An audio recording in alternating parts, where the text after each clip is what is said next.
Hola, bienvenidos. Mi nombre es José Manuel López García, tutorial de Berkeley. Con este vídeo pretendo dar algunas explicaciones sobre la filosofía de Berkeley, que ha sido muy estudiada a lo largo de la historia y que, si bien no tiene, diríamos, que la influencia filosófica que tuvo Descartes o Locke o incluso Hume y otros filósofos, también es una filosofía importante. Podemos decir que Berkeley afirma un cierto acosmismo espiritualista. En cuanto a su vida, cabe decir que nació en Irlanda en 1685, con 24 años fue ordenado sacerdote, y que su obra principal es Tratado sobre los principios del entendimiento, donde explica su gnoseología o su epistemología. Por supuesto, escribió otras obras también importantes, y realmente él pretendió con su filosofía proteger, diríamos, a la filosofía y a la religión también, por supuesto, ante el ateísmo, el materialismo y el escepticismo que estaban surgiendo en su propia época, de una manera bastante intensa, sobre todo si pensamos en las obras de David Hume y de otros pensadores. Berkeley murió en Oxford en 1753,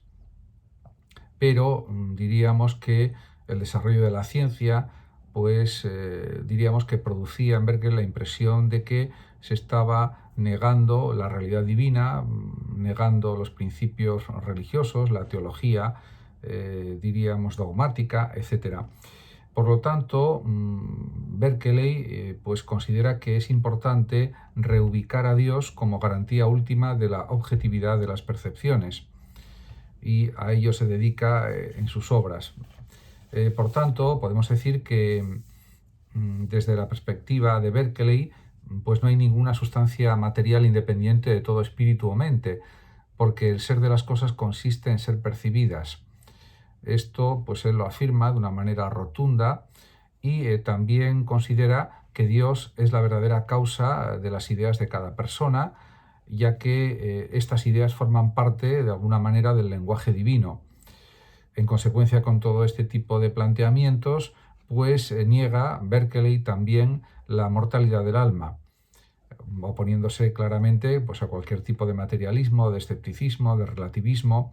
etc.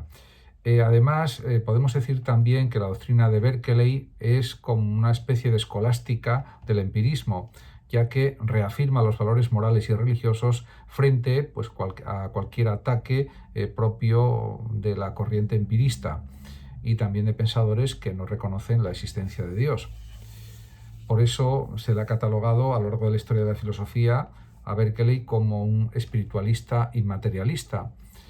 Y de esta forma se entiende también que se le haya criticado duramente por parte de cualquier materialismo, bien sea el materialismo marxista o el materialismo que pueda haber a nivel de ciencia, etc. Pero también hay que reconocer que Berkeley se sirvió de la doctrina de otros filósofos para ir reformulando sus propias ideas, y, por ejemplo, emplea el principio cartesiano y aceptado por Locke de que los únicos objetos del conocimiento son las ideas. También modifica algunas ideas anteriores a él. Por ejemplo, Berkeley considera que las cualidades primarias no existen sin las secundarias, porque establece que no hay, por ejemplo, una extensión que no sea coloreada. Por lo tanto, esa distinción entre cualidades primarias y secundarias para Berkeley es innecesaria y realmente no existe. Por otra parte, también reconoce que las ideas que nosotros llamamos cosas reales son producidas en nuestros sentidos por Dios, algo que, por supuesto, desde la perspectiva actual es completamente falso. Incluso ya si pensamos en el siglo XVIII, XIX, XX, también se consideraría falso lo que afirma Berkeley, porque diríamos, tenemos un aparato perceptivo, un aparato sensorial, que es el cerebro, y un aparato pensante, que también lo es, y eso es lo que produce las sensaciones, las percepciones, el proceso sensorial perceptivo, en definitiva, y no Dios, suponiendo incluso que exista, por supuesto, Dios. Pero aunque existiera, diríamos que hay una explicación fisiológica, física, material, para explicar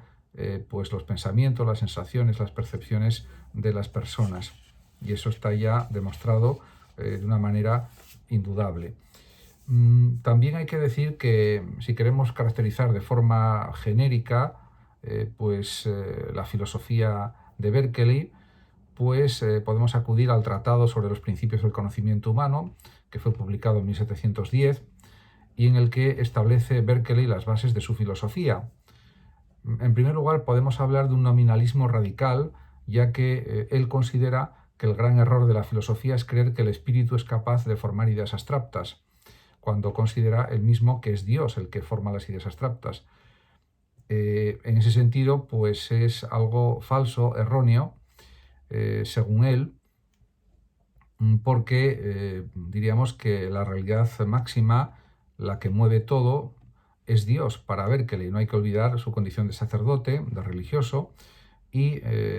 pues quiere reforzar estos planteamientos dogmáticos del cristianismo. Por otra parte, también,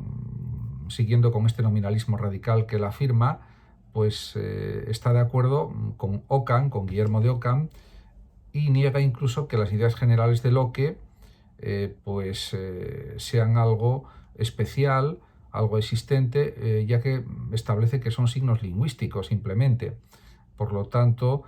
pues está en la línea occamista del nominalismo, en relación con que son signos fundamentalmente y no otra cosa. Por otra parte, cabe decir también que hay pues un rasgo muy claro de inmaterialismo en la filosofía de Berkeley, ya que, como ya comenté al principio del vídeo, pero vuelvo a insistir en ello, afirma que el ser de las cosas es ser percibidas, o dicho en latín, esse es percipi. Es la frase más conocida de Berkeley, y en ella pues se afirma que el objeto que percibo es solamente una idea y la idea no existe si no es percibida. Esto es totalmente absurdo, porque desde la perspectiva actual, pero porque hay muchas pruebas, muchas razones que justifican que lo que percibimos de los objetos, por supuesto, existe en nuestra mente, pero antes de percibirlos también existe en la propia realidad, que no es independiente en ese sentido de Dios,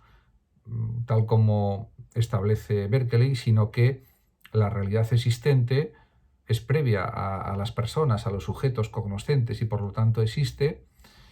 Y diríamos que establecer que percibir es existir, pues es una simplificación espiritualista, idealista, que no puede ser aceptada, especialmente si pensamos desde un planteamiento científico, pero incluso no hace falta llegar a pensar desde la ciencia para darse cuenta perfectamente de que esto no es algo posible o no es algo real. En cualquier caso, sus planteamientos eran de este tipo, porque quería proteger pues, la teología cristiana y en ese sentido pues, atacar pues, cualquier tipo de ateísmo, de empirismo, que fuera en contra de estos principios cristianos. En cuanto al espiritualismo, pues es evidente que existe en Berkeley, porque niega fundamentalmente la existencia de los cuerpos. Para él, lo único que existe es la mente, el yo que percibe y del que tenemos certeza intuitiva. Y esto es un reduccionismo idealista que pues puede ser entendido si pensamos en, diríamos, la mentalidad y la filosofía existente en general en finales del siglo XVII y primera mitad del siglo XVIII, que todavía era una etapa que, aunque procuraba ser secular, laica, pues todavía había mucha influencia del cristianismo, de la religión, de la teología. Y ante este contexto en el que estaba, por supuesto, el propio Berkeley, pues, que llegó a ser obispo, pues realmente se entiende perfectamente que defendiera este tipo de ideas. Pero realmente ya estaba surgiendo la ciencia, la física, las matemáticas, ya pues diríamos que durante el siglo XVII y pues con más fuerza todavía si cabe durante el siglo XVIII, y todas estas cuestiones espirituales, este tipo de espiritualismo que afirma Berkeley, pues estaban siendo sobrepasados por la marcha de los tiempos, por el avance de las ciencias, de la física, de la matemática, de la química y de otras ciencias, y también por supuesto por la mecánica newtoniana. y por también el método hipotético deductivo, por también pues, el heliocentrismo, todas las prácticas científicas que ya desarrollaron Galileo, Kepler y otros muchos científicos de la época.